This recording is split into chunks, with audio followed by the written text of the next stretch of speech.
The HP Omen 15 has taken the title of best Ryzen gaming laptop out of what I've tested so far. Let me show you just what this thing is capable of. We've got some nice specs for a gaming laptop here, but it is also available with a higher end RTX 2060 option. You can find updated prices linked in the description. The 1660 Ti is capable of playing modern games with good settings, no problem though. It handled pretty much anything I threw at it without issue. The build quality is decent, better than the Electronics RP15 in my opinion. The interior is aluminium, but the lid is all plastic. Now, there was more flex to the screen than others, but I don't think it's that big of an issue. You can find out more about that here. The front can be sharp if you brush up against it, but just using it normally and typing or using the touchpad was perfectly fine. The size and weight are pretty typical for a 15-inch gaming laptop, so still quite portable. The 144Hz display has decent color gamut and brightness. It's got an 8 millisecond response time, which isn't as good as say the RP15, but it is better than others like the Asus TUF A15 or Dell G5 SE.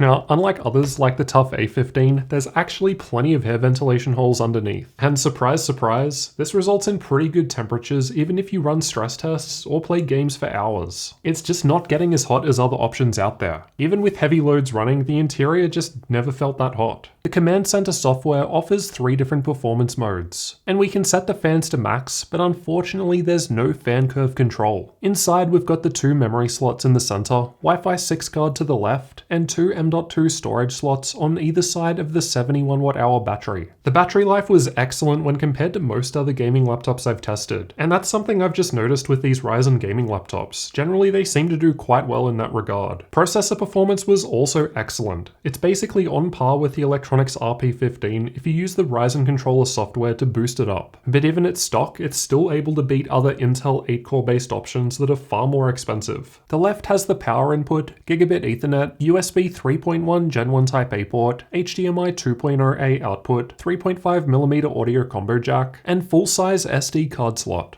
The right has a USB 3.1 Gen 1 Type C port with DisplayPort 1.4 support, mini DisplayPort, air exhaust vent on this side, and 2 more USB 3.1 Gen 1 Type A ports for 3 in total. There's no Thunderbolt here, and you cannot use the Type C port to charge the laptop. All display ports are wired to the NVIDIA discrete graphics though, so you should be good to go for VR. My keyboard only has white backlighting which can be turned on or off, but there is also a 4-zone RGB one if you prefer extra FPS. Anyway, the keyboard worked fine, though there's no numpad. Instead, there's just unused space around the arrow keys. I don't personally use the numpad, so having the arrow keys not cramped was fine with me. And we've got a shortcut to the Omen software up the top there. The precision touchpad was fine too, no problems there. Speakers are underneath near the front corners and sounded average. A little bass and still clear at high volume. The camera is up the top in the center, but there's no Windows Hello support. It's pretty average, but it gets the job done. So all things considered, the HP Omen 15 is offering serious value for the price, especially when compared to other Ryzen-based gaming laptops. When it comes to thermals and performance, generally it's pretty much always ahead. Basically, this is just how a Ryzen laptop should be. Apart from some minor things like maybe that screen flex, there's just nowhere near as many compromises compared to other Ryzen laptops out there. At least for today. Hopefully companies start taking AMD more seriously and we get a lot better options in future. If you're after a Ryzen gaming laptop though, this one is seriously worth considering. Now let me show you how well this thing performs in 20 different games. I've tested all setting levels and also compared it against other laptops so you can see what the differences are. If you want even more information on thermal testing, then check out this video. I've tested it in depth. Otherwise, if you're new to the channel, then get subscribed for future laptop reviews like this one. There are a lot of interesting models on the way.